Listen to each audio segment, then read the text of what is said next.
La petite fille en moi ne peut plus taire ce nom. Je me dois de le faire pour nos filles, pour nos petites sœurs. Ces mots, ce sont ceux de l'actrice et réalisatrice Judith Godrèche. Le nom qu'elle évoque, c'est celui du réalisateur Benoît Jacquot, avec qui elle a entretenu une relation alors qu'elle avait seulement 14 ans et lui 40. Alizée Vincent, tu es journaliste à Arrêt sur Image et tu as analysé la manière dont les médias ont romantisé cette relation. Mais tout d'abord, pourquoi est-ce qu'on en parle aujourd'hui ? On parle d'elle en ce moment parce qu'elle a sorti début décembre une série sur Arte qui s'appelle Icon of French Cinema. Moi, je suis an icon of French cinema. Et c'est une série inspirée de sa vie qui raconte comment une comédienne expatriée aux États-Unis revient en France et se heurte à des échecs professionnels, mais ça raconte aussi des flashbacks et notamment ses premiers rôles dans les films de Benoît Jacquot. Et en fait, c'est là qu'elle a mis en scène une relation d'emprise violente qu'elle a subie et dont elle parle pour la première fois. À chaque fois que je pose des questions à maman à propos de ses films, elle a un trou noir. Judith, garde bien tes marques. Merde! Merde!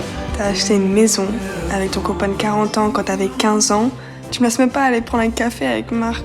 If I am myself, On sent que c'était pas, elle le dit elle-même, c'était pas une volonté de sa part au départ de parler de Benoît Jacquot, de prononcer son nom, que son nom soit partagé, ni même de parler de ça. Son objectif, c'était de parler de sa série. Chronologiquement, d'après ce que j'ai retrouvé, la première question sur ce sujet, c'est chez Quotidien, début décembre, quand Judith Godrèche passe pour faire la promo de sa série. Yann Barthès lui parle de cette relation et c'est lui qui lâche le nom, qui dit c'est Benoît Jacquot. On voit que Judith Godrèche est très mal à l'aise, mais elle a pris la décision après que voilà, ça a été dit sur Quotidien et que on la questionne un peu plus là-dessus, de l'écrire sur Instagram. Elle a ouvert son Instagram qui était auparavant fermé. Elle a donné l'autorisation aux journalistes de reprendre tout ce qu'elle écrira sur Instagram à ce sujet. Elle a parlé dans plusieurs médias, elle a parlé sur la chaîne YouTube de Ben Never. Et puis elle est repassée chez Quotidien. Elle a été interrogée spécifiquement sur sa relation avec Benoît Jacquot à l'époque. La deuxième raison pour laquelle on parle beaucoup de Judith Godrèche en ce moment, c'est parce que dans le cadre de la sortie de cette série, une internaute a envoyé à Judith Godrèche un extrait de documentaire, un extrait qui date de 2011, d'un documentaire signé du psychanalyste et chroniqueur Gérard Miller. Ce documentaire s'appelle L'Interdit. Et dedans, en fait, il interviewe Benoît Jacquot, donc le réalisateur que dénonce Judith Godrèche. Et Benoît Jacquot s'exprime sur les interdits de la société et notamment la différence d'âge dans le couple. En commençant à vivre avec Judith Godrèche alors qu'elle était encore mineure, c'était clairement une transgression pour vous ? Oui, c'est forcément une transgression parce que je ne sais plus, ne serait-ce qu'au regard de la loi telle qu'elle se dit, on n'a pas le droit en principe, je crois. Donc, une fille comme elle, comme cette Judith, qui avait en effet 15 ans, en principe, et moi 40, j'avais pas le droit. Je crois pas. Mais ça, alors, elle n'avait rien à foutre, et même elle, ça l'excitait beaucoup, je dirais. Il a presque l'air courageux de défier une norme sociale qui serait injuste. Ça laisse transparaître l'idée que c'était un couple tout à fait valable, un peu précurseur, un peu passionnel et cool quelque part, et puis émancipateur pour Judith Godrèche qui avait donc 14 ans, de ses 14 à peu près 19 ans. Tout ça a créé un deuxième moment médiatique. Judith Godrèche a ensuite passer le cap d'écrire le nom de Benoît Jacquot sur les réseaux sociaux, de le dire, de verbaliser ça clairement. Lui aurait porté plainte contre elle pour diffamation. Et voilà ce qui a donné un peu un nouvel écho à cette affaire. Et donc, ce que tu expliques dans cet article, c'est que ce documentaire, et surtout son ton, il est assez représentatif de la manière dont les médias dépeignaient leur relation à l'époque. En fait, du début de la relation de Judith Godrèche et Benoît Jacquot jusqu'à aujourd'hui, en fait, on trouve énormément de passages médiatiques, que ce soit à la télé, chez Ruquier, chez Ardisson, ou dans les articles, les portraits de Benoît Jacquot, de Judith Godrèche, dans Libération, dans le New York Times, etc. En fait, toutes les questions laissent entendre que c'était un amour déjà passionnel, que c'était l'amour, que Benoît Jacquot était l'amour de la vie, le premier homme de la vie de Judith Godrèche. On présente aussi constamment Judith Godrèche comme une jeune femme précoce, sexualisée, qui avait des relations très tôt avec des hommes très âgés, et qu'en fait elle assume, etc.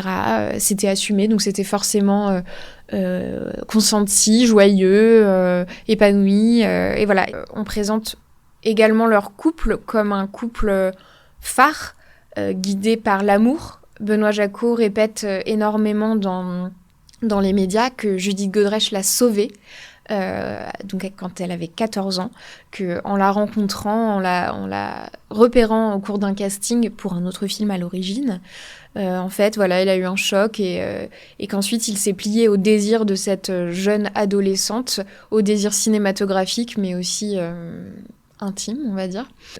Depuis qu'elle a 15 ans et lui un peu plus de 40, c'est connu puisqu'ils ont emménagé ensemble à cette date-là et c'est un peu le marqueur que les médias citent souvent ou que Benoît Jacquot lui-même cite souvent. Mais en fait, Judith Godrèche a bien précisé dans les interviews qu'elle donne depuis décembre 2023 que en fait c'était depuis ses 14 ans et que c'était effectivement bel et bien connu à l'époque.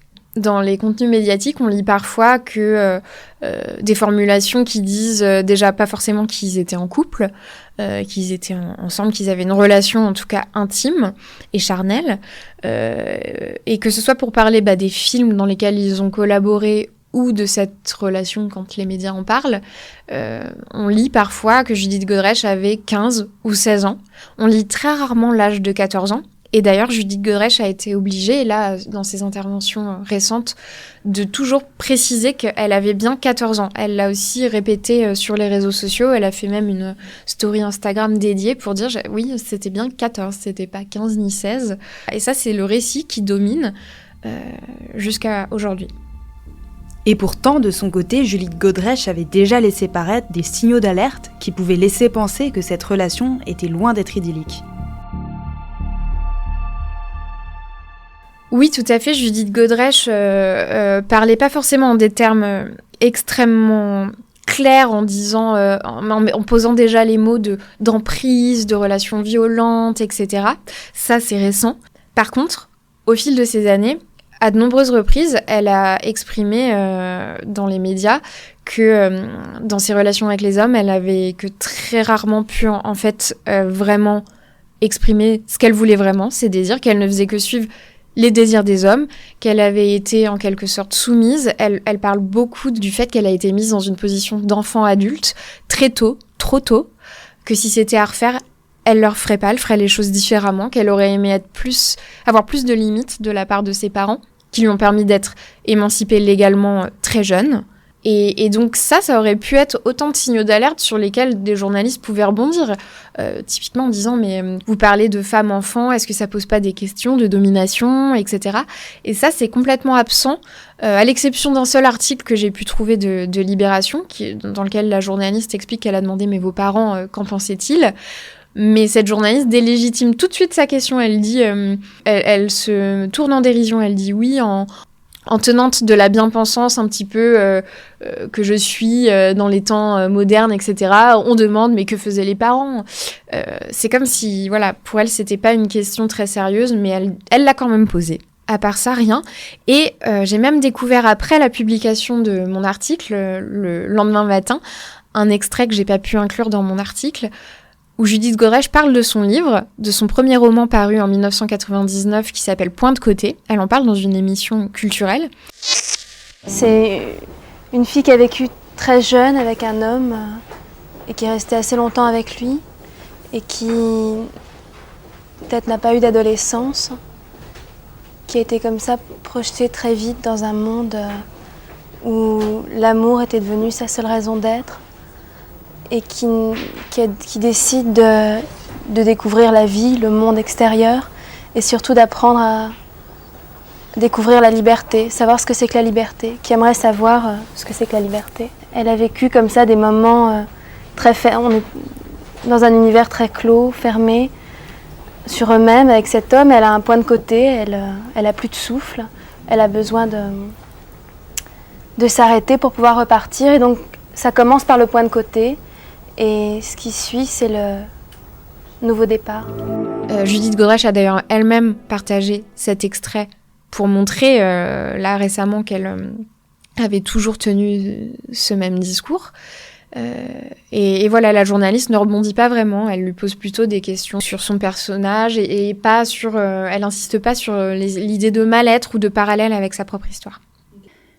Si Judith Godrèche n'a pas été entendue à l'époque, aujourd'hui son témoignage a été largement relayé. Est-ce que d'après toi, il y a une réelle progression du monde médiatique pour ce qui est des questions des violences faites aux femmes ? Évidemment, il y a une part des choses qui a changé. Il y a eu MeToo. En France, il y a eu Balance ton porc. Là, désormais, il y a tout un deuxième mouvement de dénonciation du cinéma. Ça se fait, ce moment médiatique, il intervient juste après Depardieu et la diffusion du complément d'enquête, la révélation d'images où Depardieu a des propos extrêmement graves.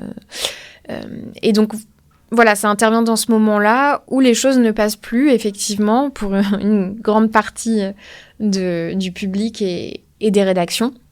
Mais après, bien sûr que le patriarcat est toujours prégnant dans la société et d'autant plus dans les professions culturelles où il y a des positions de domination comme celle de réalisateur. Voilà, c'est une profession où c'est facile, je pense, d'après tous les témoignages qu'on lit, d'après ce qu'on en sait, où c'est facile de tomber sur des relations d'emprise et des hommes qui utilisent leur statut pour commettre des violences sexistes ou sexuelles. On peut pas dire que ça a drastiquement changé. Idéalement, j'aurais aimé pouvoir parler à Gérard Miller et Judith Godrèche pour recueillir à tous les deux leurs commentaires sur cette séquence médiatique et puis avant Check News et avant C'est ce soir, recueillir leur analyse de ce moment-là, demander si Judith Godrèche avait été contactée à l'époque par Gérard Miller ou pas, pourquoi elle avait pas participé sinon, mais ni l'un ni l'autre ne m'ont donné suite favorablement à ma requête. J'ai pas eu de retour de Judith Godrèche et Gérard Miller, lui, m'a rappelé, mais m'a expliqué qu'il avait un contrat d'exclusivité avec C'est ce soir, qu'il a d'ailleurs rompu avec Libération, puisqu'il a parlé à Libération avant. Mais voilà, il a accepté de me parler, mais après C'est ce soir.